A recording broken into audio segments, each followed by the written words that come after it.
వ్యవసాయం ఆగదు కానీ వ్యవసాయానికి ఇచ్చే సాయం మాత్రం ఆగుతుంది అనే కొత్త అర్థాన్ని గౌరవనీయులు భట్టి గారు ఇచ్చారు అధ్యక్ష. అంటే భట్టి గారి మాటలకు అర్థాలే వేరైపోయినాయి అధ్యక్ష.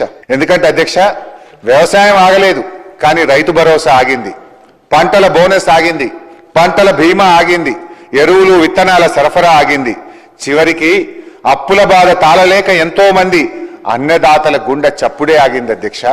అధ్యక్ష, రుణమాఫీ అధ్యక్ష, మొదటి బడ్జెట్ లో బుక్ అధ్యక్ష, పేజ్ నెంబర్ 15 అధ్యక్ష. మొదటి బడ్జెట్ బుక్ లో పేజ్ నెంబర్ 15 లో భట్టి గారు ఏమన్నారో చదువుతున్నాను అధ్యక్ష.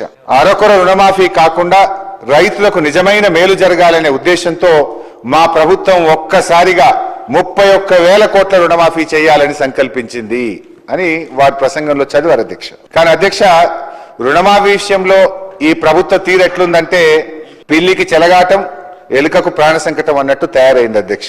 ముందేమో బ్యాంకర్ల మీటింగ్ లో రుణమాఫీకి 51,000 కోట్లు అవసరమవుతాయని చెప్పారు అధ్యక్ష. మొదటి బడ్జెట్ వచ్చేసరికి 31,000 కోట్లని చెప్పారు అధ్యక్ష. రెండో బడ్జెట్ నాటికి 20,616 కోట్లని చెప్పారు అధ్యక్ష. కానీ వాస్తవం ఏంటంటే అధ్యక్ష, వీళ్ళు నిజంగా ఇప్పటికీ రుణమాఫీ చేసింది 20,157 కోట్లు మాత్రమే. అంటే అధ్యక్ష, ఎండల ఐస్ ముక్క కరిగిపోయినట్టు రుణమాఫీ అంకెలు కరిగిపోతా ఉన్నాయి. ఒకటే ప్రభుత్వం ఇన్ని లెక్కలుంటాయా అధ్యక్ష?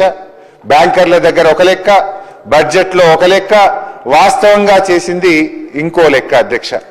మొన్న గవర్నర్ గారి ప్రసంగంలో 2 రోజుల క్రితం గవర్నర్ గారి ప్రసంగంలో కూడా తప్పుడు అంకెలు పెట్టారు అధ్యక్ష. గవర్నర్ గారి ప్రసంగంలో 20,616 అని గవర్నర్ గారి చేత కూడా అబద్ధాలు చెప్పించారు అధ్యక్ష. వాస్తవంగా జరిగింది 20,157 కోట్లు మాత్రమే. ఇది ఎట్లుందంటే అధ్యక్ష, పంచపాండవులు ఎంతమంది అంటే మంచం కోళ్ళ వలె 3 అని చెప్పిందట అధ్యక్ష. మంచం కోళ్ళ వలె 3 అని చెప్పి 2 వేళ్లు చూపించి ఒక గీత గీసినట్టుంది అధ్యక్ష. అధ్యక్ష, బ్యాంకు అప్పు ఉన్న ఒక రైతును, ఒక బక్క రైతును మోసగించడానికి ఇన్ని జిమ్మిక్కులు, ఇన్ని మ్యాజిక్కులు అవసరమా అధ్యక్ష?